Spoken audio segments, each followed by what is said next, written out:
Allison, we are waiting on a news conference out of NASA today about a new spacecraft. Call it an asteroid spotter, set to give us a better look at what's in space around us. And that matters because, well, recently planet Earth had a near miss from an asteroid. It missed us by a mere 8,700 miles. That may make you feel better. However, that is lower than our satellites in orbit. That's New York to Bangkok by way of airplane.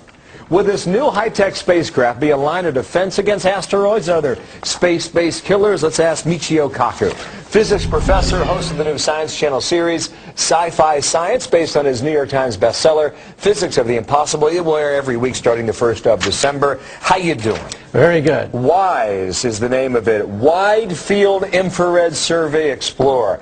Man, I hope it's WISE. What can it do? WISE is the first systematic attempt by NASA to track these lumps of rocks in outer space. It's an asteroid hunter. Before we had amateurs looking in the night sky. At daytime, they can't look for asteroids. If it rains, a thunderstorm, all the telescopes have to be shut down. This is going to operate 24 hours a day. Okay. To me, it looks like R2-D2.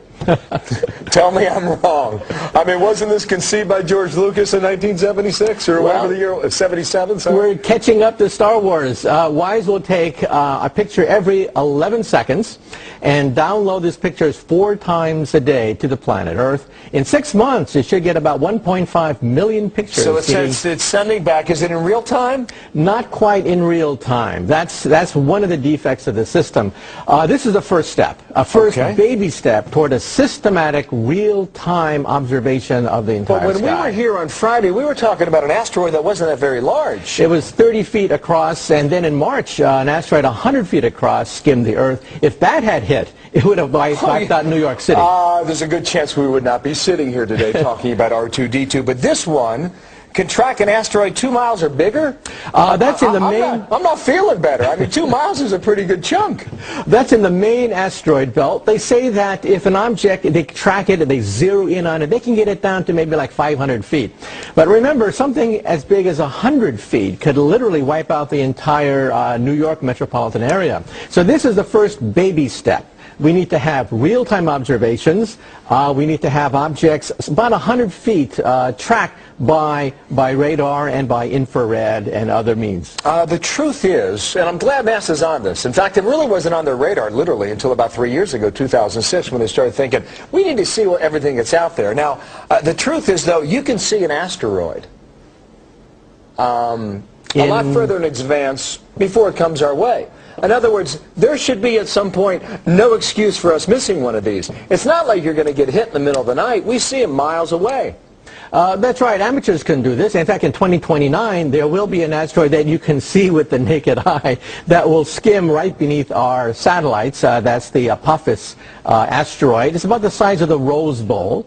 If it were to hit, it would wipe out a good metropolitan city. Yes, it would. And it will be visible with the naked eye and with binoculars. Holy smokes. Okay, so even if we map this universe, okay, figure out what the asteroids are doing, maybe sometime figure out what the space junk is doing, what can we do about it? Can we deflect it? Can we send it in a different orbit? That's tough, because right now we are going to be phasing out the space shuttle next year. We're going to have to ask the Russians for permission to go into outer space for 5 years. We have no way of shooting down an asteroid in outer space. The space shuttle can't even reach deep space to intercept such an asteroid.